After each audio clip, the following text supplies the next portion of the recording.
Hello students, a very good morning to all of you. In today's video lecture, we are discussing about difference between census and sample survey. ठीक है, तो census के बारे में हम previous year video lecture में discuss कर चुके थे कि सेंसस क्या होता है। सेंसस का हिंदी मीनिंग होता है आपका जनसंख्या, जनगणना जो हम करते हैं, जनगणना का हिंदी इंग्लिश मीनिंग सेंसस होता है। स्टैटिक्स में कहाँ होता है, जहाँ पर आपकी सभी स्टैटिकल कैलकुलेशन को और इंटरप्रिटेशन को जो लाइज करती हैं कलेक्शन ऑफ डेटा पर। तो बहुत सारे मेथड्स होते हैं कलेक्ट करने के डेटा, और बहुत सारे केसेस में डिफरेंट डिफरेंट मेथड्स हैं, डिफरेंट नॉलेज होती है जो इस चीज़ को अंडरस्टैंड कर सके कि कौन सा मेथड कब अप्लाई होना है। तो उसके रिगार्डिंग दो मेथड निकल कर आते हैं, एक तो होता है सेंसस मेथड, दूसरा निकल कर आता है आपका सैम्पलिंग मेथड। सेंसस मेथड में क्या होता है, ये एक इस तरीके का मेथड है जो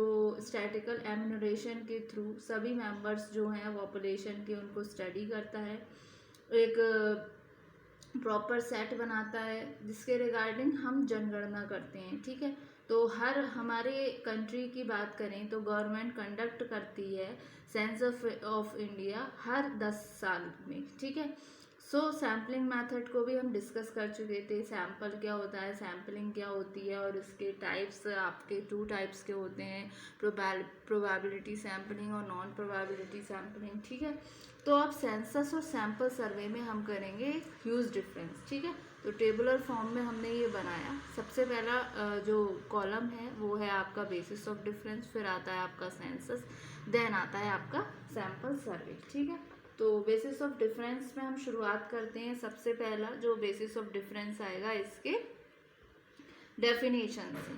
ठीक है, सो डेफिनेशन,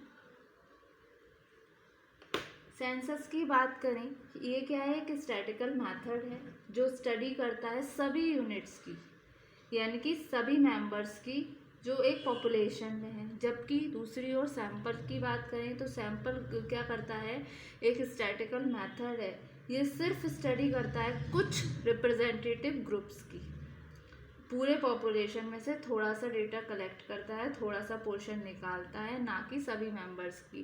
जैसे मैंने आपको एग्जांपल भी दिया था, जैसे बोरी है चावल की, उसे पूरे बोरी में चावल की क्वालिटी का पता करना है तो वो क्या करेगा, कुछ पोर्शन निकाल लेगा। तो वो कुछ पोर्शन जो निकालता है वो आपका कहलाता है सैंपल। ठीक है, सो सेंसस में क्या लिखेंगे, आ statistical method that studies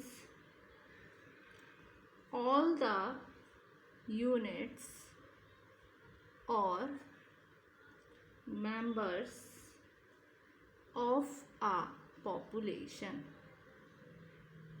clear, statistical method जो है वो स्टडी करता है सभी यूनिट्स की और मेंबर्स की पॉपुलेशन के। On the other hand sample survey में a statistical method that studies only a representative group of the population and not all its members।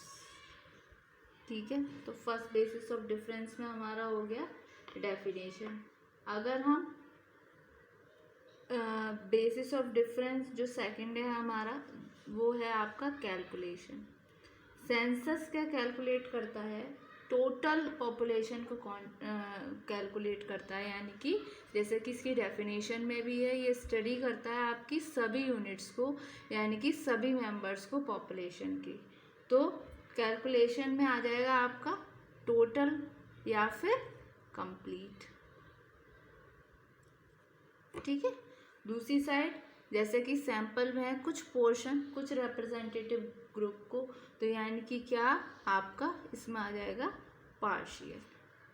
Clear, फिर नेक्स्ट आपका बेसिस ऑफ डिफरेंस आता है student, time कितना involve होता है इस सब में, टाइम इन्वॉल्व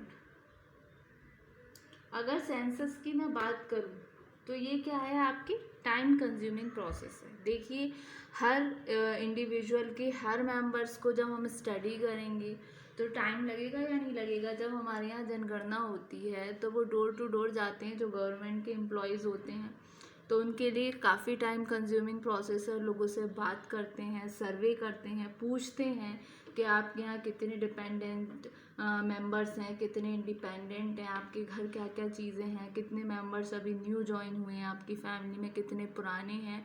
तो ये सारा जब करते हैं वो, फिर उसका डेटा कलेक्ट करते हैं, फिर उसमें स्टैटिकल कैलकुलेशन करते हैं। तो इस तरीके से ये कैसी प्रोसेस हुई, आपकी टाइम कंज्यूमिंग प्रोसेस है। It take lot of time, ठीक है। तो इसमें हम लिख सकते हैं it is a time consuming process, ठीक है। अगर हम इसकी बात करें टाइम कंज्यूमिंग क्यों है, क्योंकि ये टोटल यूनिट्स को स्टडी कर रही है। जबकि दूसरी ओर जो आपका सैंपल सर्वे है, ये आपका as compare to census quicker process है, क्योंकि ये क्या कर रही है, सिर्फ एक रिप्रेजेंटेटिव ग्रुप को ही स्टडी करती है, सभी मेंबर्स को नहीं करती।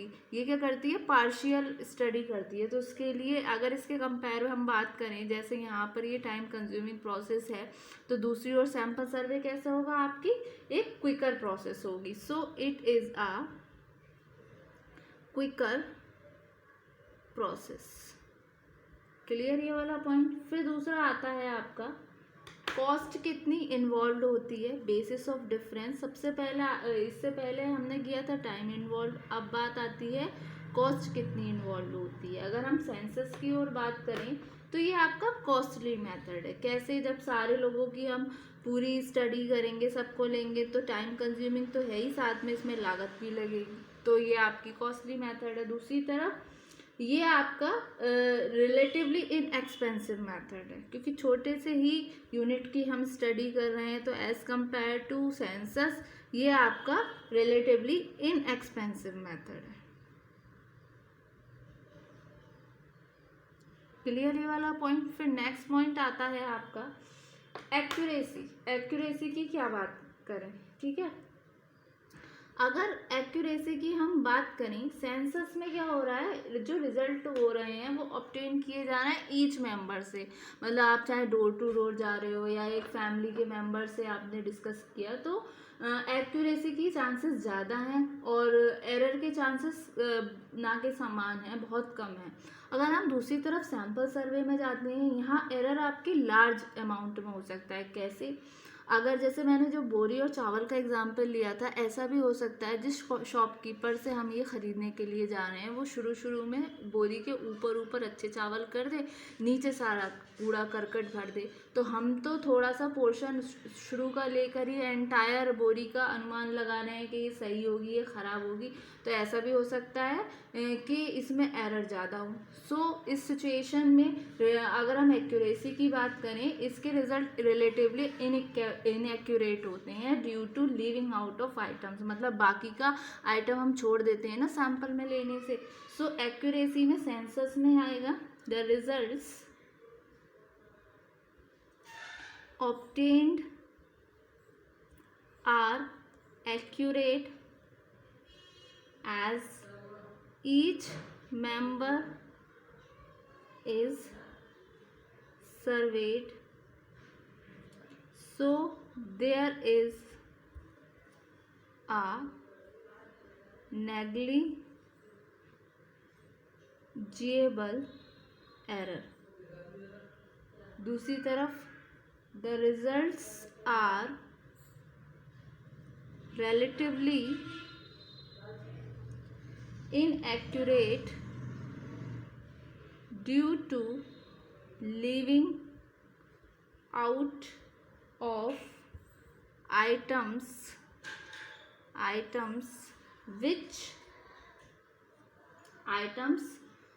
from the sample the resulting error is large, ठीक है। फिर नेक्स्ट आता है आपका रिलायबिलिटी। ठीक है। तो अगर हम सेंसस की बात करें तो ये हाई रिलायबल है, दूसरी तरफ ये इसमें आपकी लो रिलायबिलिटी होती है। फिर एरर की हम बात करें तो हमारा नेक्स्ट बेसिस ऑफ डिफरेंस आता है एरर। तो सेंसस में आपके कोई एरर प्रेजेंट नहीं होता, जैसे कि इसमें होल डेटा को, होल यूनिट्स को हम स्टडी करते हैं। दूसरी तरफ the smaller the sample size, अगर हम इसमें बात करें तो जितना छोटा आपका सैम्पल साइज होगा उतना ही बड़ा आपका लार्जर होगा एरर, लार्जर द एरर। ठीक है। फिर नेक्स्ट आता है रेलिवेंस।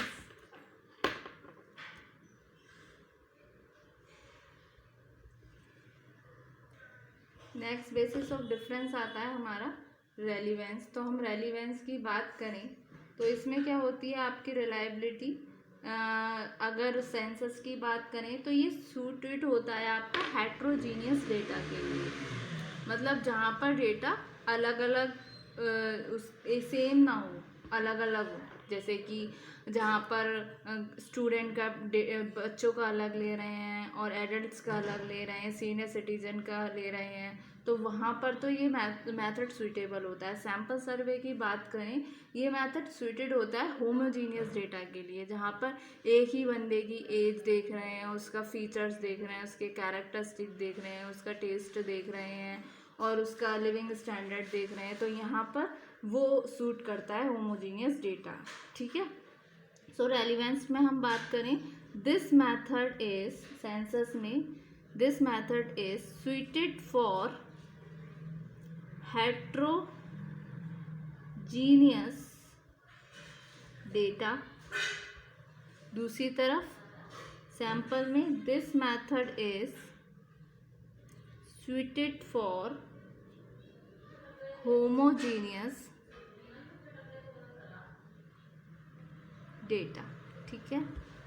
ये हो गए आपके difference between census and sample survey. सबसे पहला आपका डिफरेंस, बेसिस ऑफ डिफरेंस में calculation, time involve, cost involve, accuracy, reliability, error, then last but not least relevance. ठीक है। Thank you so much student.